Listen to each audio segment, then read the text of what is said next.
So, welcome to Crap No One Tells You. With me today is Kyle Fisher from Landmark Home Inspections. And we are going to be talking about some of the crap no one tells you about home inspections. So, welcome. Thank you for having me. Let me dive right in and start with a basic question. What is some crap no one tells you about home inspections? Well, there's a lot of crap that nobody tells you about home inspections, but I would say probably the biggest piece of it that people should know is that it's a lot more than just going into a house and identifying what's wrong with it. I think the other big component to it is obviously finding issues, but how are you presenting those issues?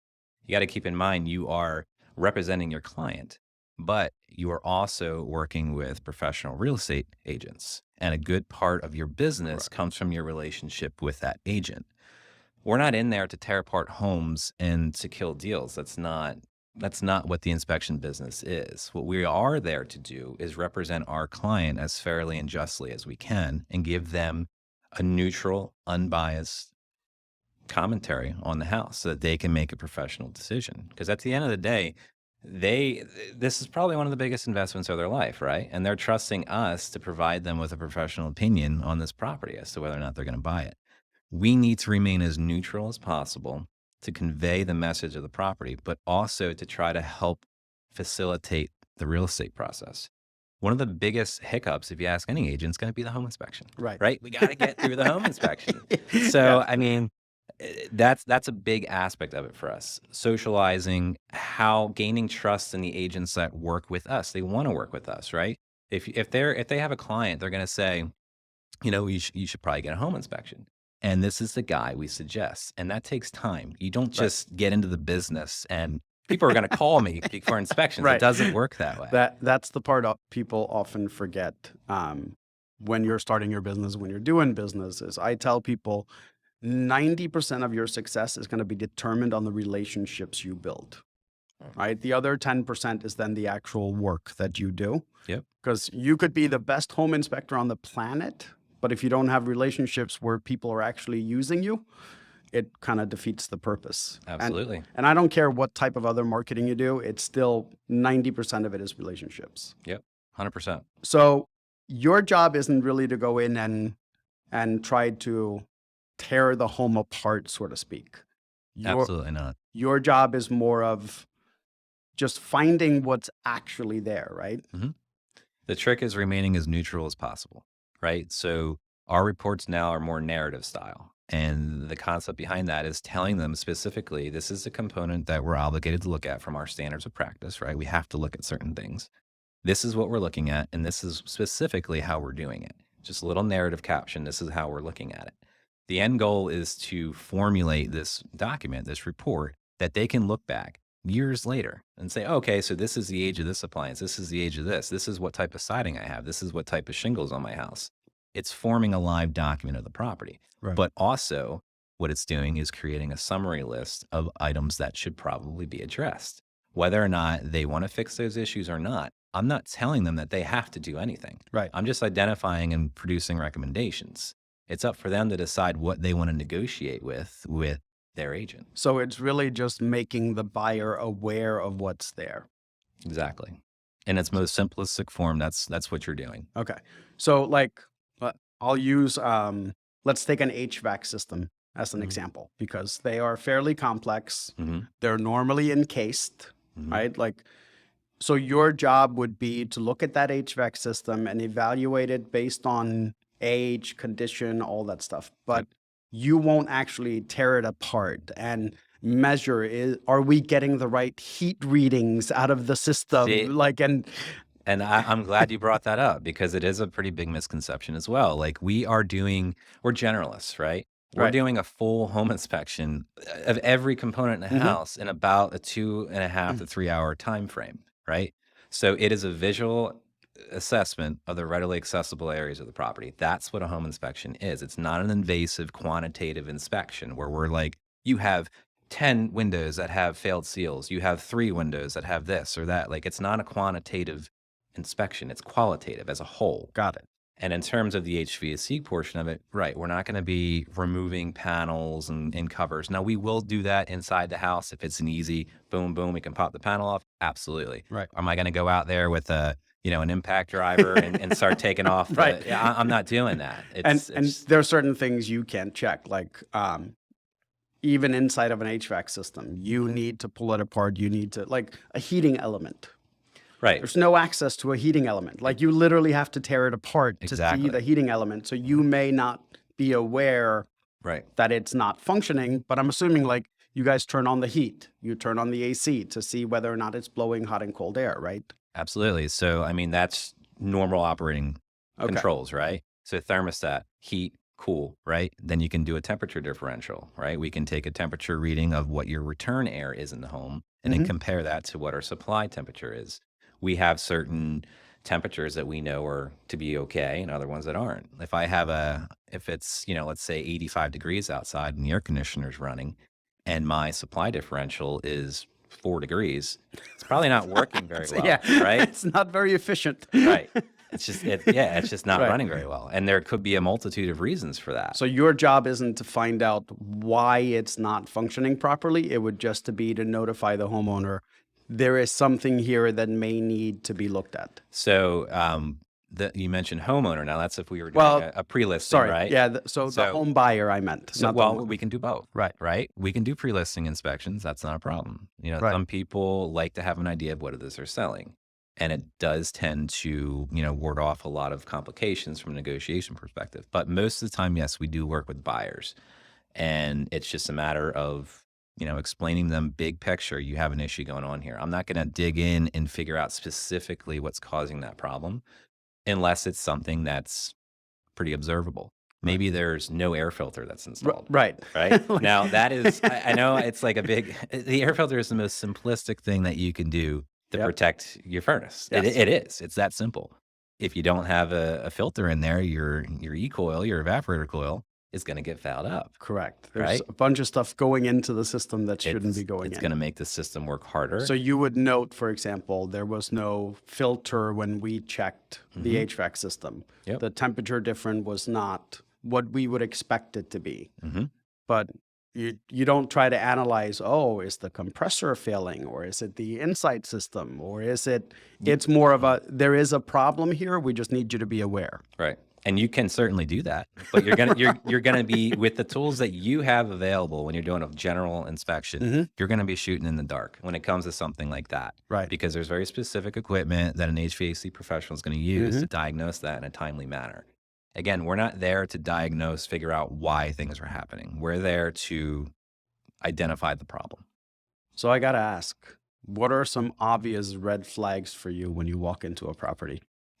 Like there's gotta be moments where you've walked into a house or multiple times, not a single time, where you go, ooh. So a lot of it, I'll be honest, is curb appeal. Like I can just pull up to a house, not even get out of my truck. And I could be like, all right, this is going to be a long one. I just know it. Okay. You look at the exterior, you look at the roof, you have a 3-tab fiberglass shingle with missing shingles. You got curling going on. The siding doesn't look like it's been cleaned. It's, you got vegetation that's overgrown. It's probably going to be. There's going to be issues. Yeah. If you're not taking care of the outside of your house, what's the inside going to be like? Right. Like really and it's usually a pretty good rule of thumb, I would say. So I gotta ask for a juicy story. Okay. So like, what was a house you went into, and we know the home buyer's excited because we've had realtors on, we had mortgage people on, so like we all know home buyers are super excited when they finally go through the offer process. Right. And I always say you guys are the reaper of home buyers' dreams. Well, not because you're mean, but like there's so many things that home buyers aren't aware of, especially the first time they're buying. Right. They only see the surface stuff, right? So give me a story of something where you went in and you were like, you probably already knew, but according to the curb appeal, right? Yeah. But you went in and there was just so much stuff that you were like, I don't even know where to begin this report. All right. So I will just give you a big example. Mhm. Instead of looking at it from a house that's had, tons of issues across the board, I'll just break right into a big example. There was a house that a young couple was very excited about, and it happened to be constructed in a flood zone, which they knew going into it, Right. but they were very excited to live, in a house near the water. It had a nice big deck on it that overlooked the water. It was a nice property. So as I'm doing my assessment on the outside, I'm looking at this place and I'm like, wow, like there's 9 or 10 courses of block that the house is sitting on. So right off the bat, I'm thinking, like, was this house like lifted? Like, what happened? So after going through it on the outside again, I saw some pretty significant vertical cracks. And sometimes, vertical cracks, they're not really that troublesome. However, in this case, there was vertical cracks that were mirrored images of each other. And what I mean by that is, on the north foundation wall, you had a crack. On the south foundation wall, it mirror imaged it. It was like the same type of crack. Then you had displacement, which is when the block is going this way or this way. It's not Right. just an intact So crack. they're moving forward or backwards as well. Exactly. So long story short, I almost never have to do this, get an opinion from a structural engineer. But in this case, I didn't really have much of a choice. And they did assess it, and they determined that the entire foundation needed to be underpinned. And what that means is you are digging underneath the existing foundation to pour another footer. Mhm. And that is big money. And unfortunately, it's money that they didn't have to spend. Right. And they would have really had to question whether or not we want to do that, because it's a big Right. undertaking. So that brings up an interesting thing is, like, you will get in a situation where you have to call out someone with more extensive knowledge than you We're obligated to do that. Yeah. when you have situations like that. Yep. Absolutely. How was the rest of the house? Just out of curiosity. I mean, There- stuff must have shifted inside that house at some point. There were other things, like the roof, for example. It wasn't really installed properly. There was, I'll say, a low slope portion. It was probably a 212 pitch. They used a dimensional shingle over it. Anytime you have a pitch that's getting less than a 412, in my opinion, you really shouldn't be using a shingle. You should use something like a rolled roofing product, something that's designed for more of a flat roof. Okay. You can get away with a shingle in some instances, but you need to do more underlayment work to make that happen. In this case, I was trying to peel up the shingles at the drip edge location. I didn't see like anything special going on in terms of the actual installation of the dimensional shingle. They installed it like a racked 3-tab fiberglass shingle, not the way you do it, right? That's for a slanted roof. Yeah. Yes. So there was just little things begin to add up. You Right. look at the deck, which was extensive. It was a big deck. However, it wasn't built properly. Decks should be built to DCA 6 standards, and a lot of times they're not. You get the weekend warrior who tries to do it. Right. Right. I was just thinking, there was a realtor that I was talking to, and he's like, I always love when I go into the DIY flip houses. Yep. And he's like, I can't wait for that home inspection report to come out. So you call that lipstick on a pig. That's what that's called. But I'm assuming you've had a couple of those that you've had to look at. oh, absolutely. So what are some, if, let's say I'm a home buyer, I'm looking for a house. Mhm. What are some obvious signs that it is lipstick on a pig type house? Like, there's got to be telltale signs. So you can look at flooring, for example. That's usually a pretty good indicator. A lot of people don't take the appropriate steps in terms of preparing the subfloor for the particular floor that you're putting in. Like, a lot of people do vinyl, right? Luxury vinyl, plank vinyl. It's a great product. Yep. However, the floor needs to be fairly flat. Yep. Otherwise, you're going to get buckling. Maybe they didn't leave expansion joints. It's going to expand, right? So now you have these like bubbling. You walk on it, the seam's kind of depressed.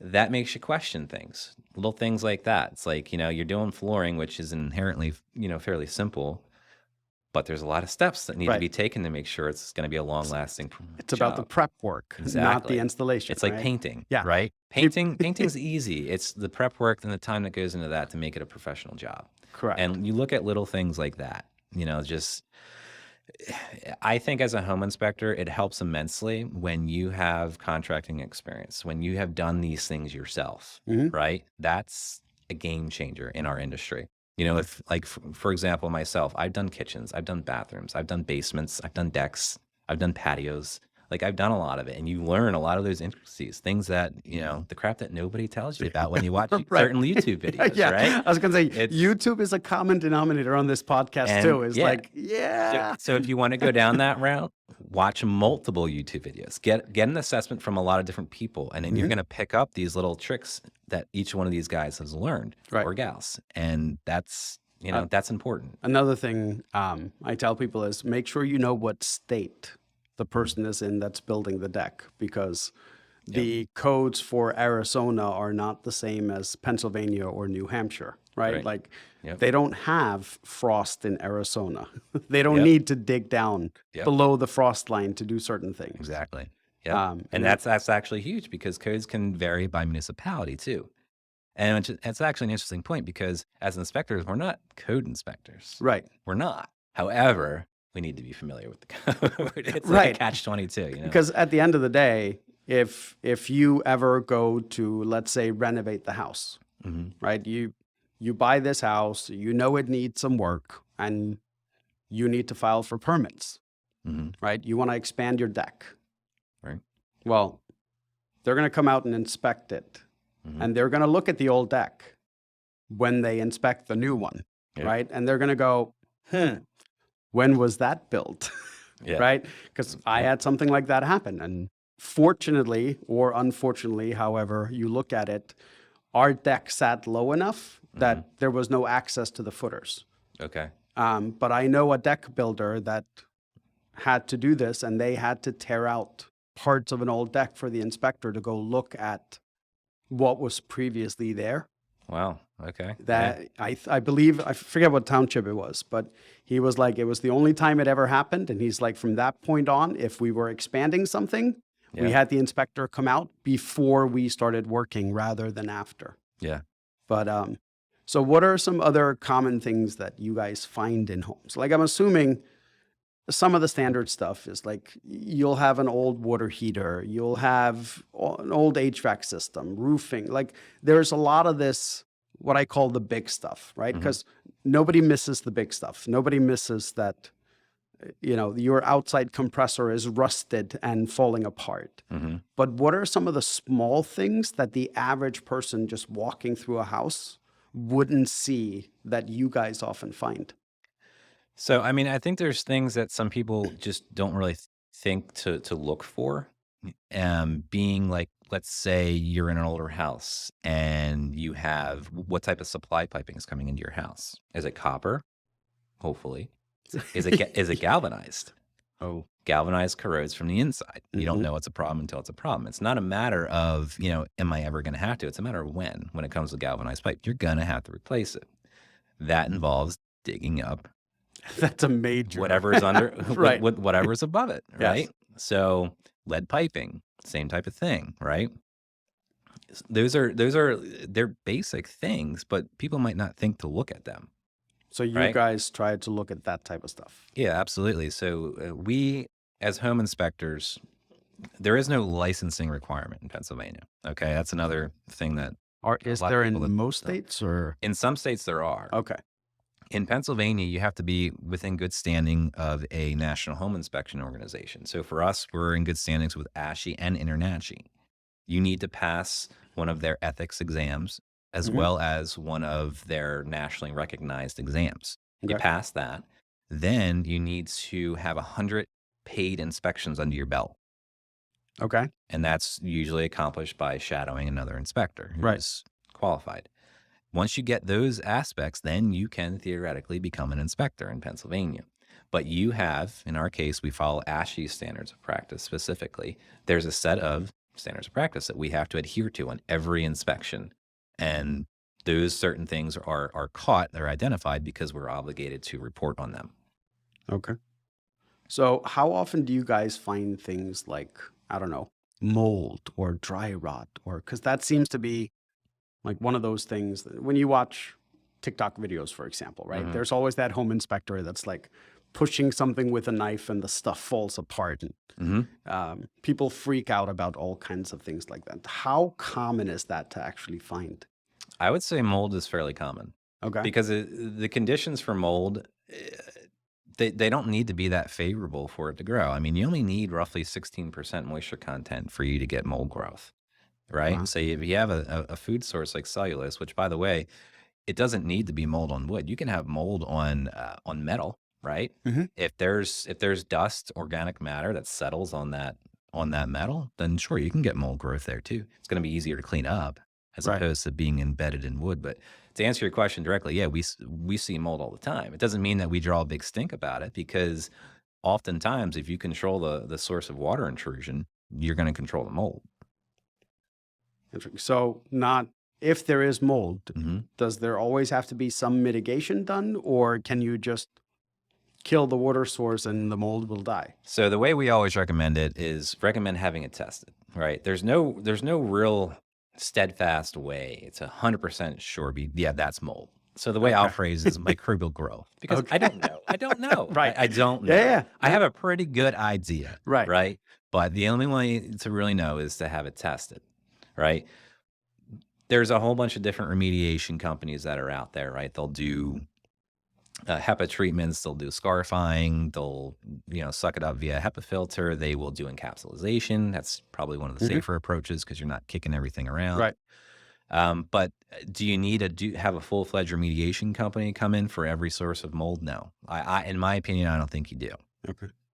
What about home inspections of new homes? This is one of those things that I hear frequent conversations about is, Mhm. well, I bought a brand new home. There shouldn't be anything wrong with it. Yep. Right? So I just had this conversation with a past client literally last week.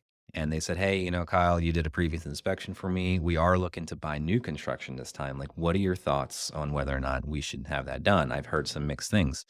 And I'm like, well, at the end of the day, obviously that decision is going to be yours. But like anything else in life, there's different levels or quality of builders. Mhm. And some builders go above and beyond to do the right thing to produce a professional product. They don't take shortcuts. There's other ones who, unfortunately, they will take shortcuts wherever they can. Right. And So just because, and let's be very clear. So just because you're taking shortcuts doesn't mean that it's not up to code. correct. Right. So code is often Code minimal and building code and standard. quality are not the same thing. They're not the same thing at all. Right. No, because oftentimes it can be the code could be minimal building standard. Period. Right. And if you're going to build the minimal building standard, you might not be building the greatest house. Right. Right? Because there's a lot of little things that can go into the installation, whatever it is that you're doing. There Mhm. could be one little step that if you leave that out, something that you learned along the way is all these years that you've been building houses. If you don't do it, it could bite you down the road. It might not show up in a year or two, maybe 3 years. It'll get you, Right. So So did they opt for you to do the inspection on the new house? he is going to call me back. So Okay. we'll have to see. Have you done Um, any inspections on new homes? Oh, absolutely. Yeah, I actually am going to be doing a past agent just reached out to me this morning, and she wants me to do a new construction in Chalfont for her. Okay. Do you So- guys often find issues with new construction as well? All the I'm time. assuming it's a different type of issue. Like if you're inspecting a house that's 30 years old, Mhm. there's a totally different set of issues or problems versus a new construction, right? Yeah, absolutely. So there's usually less issues, Right. for sure. There's Well, going to be I would sure hope so. there's going to be less issues, but there's also a matter of perspective and understanding. Like, let's say I'm inspecting a house that was built in the 50s, right? Mhm. It's a used house. It's changed hands who knows how many times over the years. That understanding for my client who's buying a house, their expectation has to be realistic in terms of I'm buying a used house. It's been around since 1950. There's going to be things wrong with it. Like you have to grasp that and understand that. When you're buying new construction, you can be a little bit more picky, in my opinion, as a home inspector, because it's done fresh. It should be done right this Right. way. Nobody else has had an opportunity to change what was done before. This is being done initially. And in my opinion, it should be done correctly the first time. There was no weekend warrior that got their hands on it. Exactly. Right? It should all Yeah. have been done by skilled tradesmen per se. Absolutely. So what are some issues you guys have found in new home inspections that surprised you? You get into things that are overlooked. Something as simple as, whoa, I'm in this attic space, a second attic space, and there's no insulation in here. They just Somebody just They forgot. just, it just, yeah, it just didn't happen. Right. Like, and then there's, they take care of it. You Mhm. identify it. And then Yeah. of course they take care of it, but just a simple oversight. Things happen, you Mhm. know, people's level of quality control it's different across the board. We know that with every industry. Right. It's no different in building homes. It's, checks and balances. And sometimes people are better than that than others. Yeah. Not everybody has the same quality control for their final product, so Yep. to speak. Yep. So how did you end up in this industry? So I was actually a chemist formerly, and I actually designed performance chemicals for the manufacturing industry. But long story short, I wasn't happy with that. I got into higher management roles, and I just decided, I'm not doing more of the hands-on stuff. Now I'm doing more of the office stuff. And it was just taking a toll on me physically and emotionally. I didn't want to do that anymore. I wasn't happy doing it. So I got involved with the home inspection business and haven't looked back since. So how long did it take from the time you decided to, okay, now I'm going to do this till the time you were able to actually go do inspections yourself? 1 year. 1 year? hmm Yep. And And that, so that was the training, the score, the standards, meeting those requirements, all that mhm. stuff, and then doing the 100 home inspections. Yep. How long does it take to do 100 home inspections?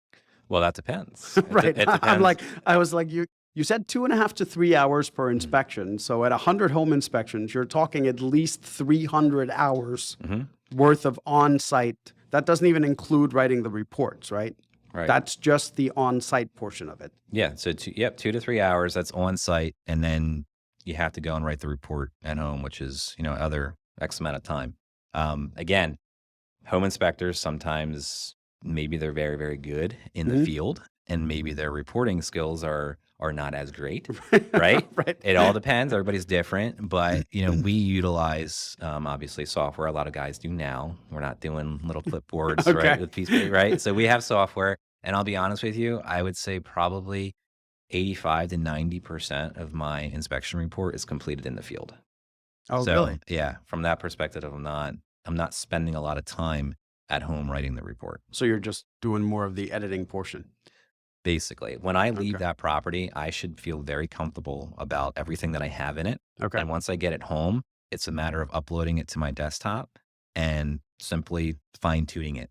So I want to kill the myth of you guys being the reaper of home buying dreams. Okay. How often does a home buyer actually end up not buying a home after seeing a home inspection from you guys? I know you don't necessarily stay in touch with them after, but Right. like, is it really that often that the inspection report is so bad that the buyer backs out? I would say in our case, no. Right. Because again, cycling back to the question that you asked me in the very beginning, I think it has a lot to do with how you present your findings. And I think that's huge. It is your client interaction, right? So Mhm. you can be sitting there going through all these issues that you're discovering, but how are you communicating those issues? Are you saying, wow, you got water coming in your basement. That's going to be a hard fix. Like that's big money. Or are you being more realistic with things? Like, well, let's take a look outside at your grading. Let's take a look at your downspouts. Right. Sometimes when you have water getting in the basement, it's as simple as grading or an issue with your roof drainage system. Right. We're not going right to a $30,000 French drain system. Right. You may It not have to do could that. be gutters and downspouts, and that's it. Exactly. And again, that cycles back to having that hands-on experience, being able to give that knowledge. It's not just, oh, yeah, that's what's wrong, and move on. No, Right. it's, look, this is what you can do about it. So you guys really take that extra step. So if I get a home inspection report from you, I'll go through it. I may have a shock, but I can always pick up the phone and call you and be like, okay, so what does this really mean? Like if Yep. I don't understand it, Mhm. that's part of what you guys do as your service, right? Absolutely. All my clients, they get my personal number. Do every home inspector have that type of accessibility, or like is that their goal, or is that something that's unique to you guys? I would like to think that they do, because I think that's Okay. a strong business principle to have. I think it's something that differentiates you for sure. But for us, it's common practice. Like we like to treat our clients like our family, like how we want to be treated. Right. And they all have access to my personal line. And I tell them all the time, hey, if you take ownership and you have a question that crops up a year later, text me, Right. send me, like, call me. It's not a I'm here with you today and we're done. It's not 3 days and And then then we're you're out of done. my life, Right. right? Exactly. So when you guys do these inspection reports, who gets them first? The person, like the home buyer, or the realtor? Do you guys like to give the realtor a heads up of what's coming? Absolutely. We Okay. give them both a copy. So it goes right out to in our case, if we're working with a buyer who's trying to buy a new home, it'll go out to the buyer and the buyer's agent, who's ever representing them. Okay. And the way that we do it, again, our reports are narrative, but we do have a summary tab right at the top, and that's going to list all of the issues on that property. Okay. And then we color code those issues as well. Red being like, whoa, like Like red flags. exactly, Right. like there's attention here. Okay. And it's not necessarily dollar amount. It could be a safety issue. It could be Right. something like, whoa, like you really should do this because if you don't, this could happen. Like there's no railing on the stairway leading up to the house. Like, yeah, like that's a safety. it's a safety issue. Right. Right. Or let's say you have, I don't know, a receptacle in the kitchen that's got reverse polarity, right? That's a potential shock hazard. It's a safety one. It's an easy fix, Right. for sure. But but it's still a safety hazard. right. It's high tension. And then we have things in orange, which are just more of your general blanket repair. You're going to have a lot of things in orange. And then in blue, that's more of a minor category, or maybe like an FYI, like, hey, like your roof is old, right? It's old.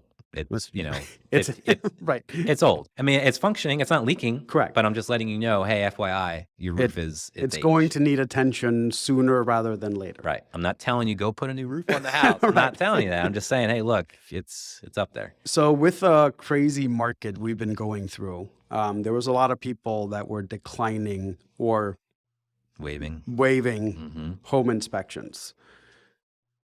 I know you would probably recommend that even though you waive the home inspection, you sign the house is now yours. Should they still bring someone like you out just so that they are aware of what they actually purchased? So we call that a post-purchase inspection. Yeah. And I think it's a good idea, absolutely. Now, there's some people who can get away with waiving an inspection. Like maybe they're a contractor themselves. Maybe they have their handyman skills are strong and they have a pretty good idea of what it is they're looking at. Those people are going to be better versed at waiving a home inspection. But unfortunately, the last 7 months, 8 months, year, there's a lot of people who probably shouldn't have waived. And I think those people are good candidates for doing a post-purchase inspection because you catch things before they become bigger problems. Like you can argue, say, well, I already bought it, so it's my problem now. Well, you're right. Yeah. It is your problem now. But you might want to prioritize what gets fixed. Exactly. And we can ward off potentially bigger problems down the road. So a lot of people will bring in like a GC or, a buddy that's a contractor. But I always tell them, there's a difference between bringing the person working on a specific project in and bringing in a project manager that has the complete overview. And I always say you guys are more like the 10,000 foot view where you will tie all the things together and you'll inspect all these different things because you have a process that the average contractor does not. Like no knock on contractors. Yeah. But like they're not, their job isn't to go in and inspect and find problems. You normally bring them in once you've identified the problem and you want someone to fix it. Right. It's a matter of what their objective is, right? Our objective as home inspectors is our primary focus is our client. We're there to protect your interests and give you a very good understanding of what the condition of the home is. A contractor may be going in there because you are giving them something specific, a project. Like maybe you want to build a deck, or maybe you want to put an extension, maybe you want to knock out a wall and do a load-bearing beam. They're looking at it in that neck of the woods, right? They're there to make money for doing a project later down the road. I'm there to give them as you would say, a 10,000 foot view of the property in its entirety. Right. Okay. So on a last note, if you were buying a house today, what would be one tip or trick that you would give a homeowner or a home buyer, potential home buyer, that they should scout for in the house? Any issues of water. That water is a home's biggest enemy, okay? And there's certain things that you can look at. You can look at how well the grading is, right? Right off the bat, you can take a look. Is there a big hill in the back that everything slopes toward the house? If there is there some type of drainage that's been designed to accommodate for that? Inside, take a look at the ceilings, right? take a look at the things that aren't that interesting, I guess would be the Right. best way, Look in the right? corner. See if there's Right. is the paint slightly peeling? Is there a Yeah. small brown spot? Exactly. So the best piece of advice I could give is try to separate yourself emotionally from the house and look at it objectively. Like, wow, so yeah, there's a stain up there. Let me go outside and take a look at the roof. Okay, so the roof, it doesn't look too great, right? Right. You can tell that. People can tell that, even if they're Yeah. not experienced. You have a certain idea. Right. But that's it. Detach yourself emotionally from the house as best you can and try to look at it objectively. Okay. Well, thank you for coming on. Mm. I enjoyed this conversation. It's my pleasure. Thank you for having me. And thank you to our listeners, and we will be back with another episode.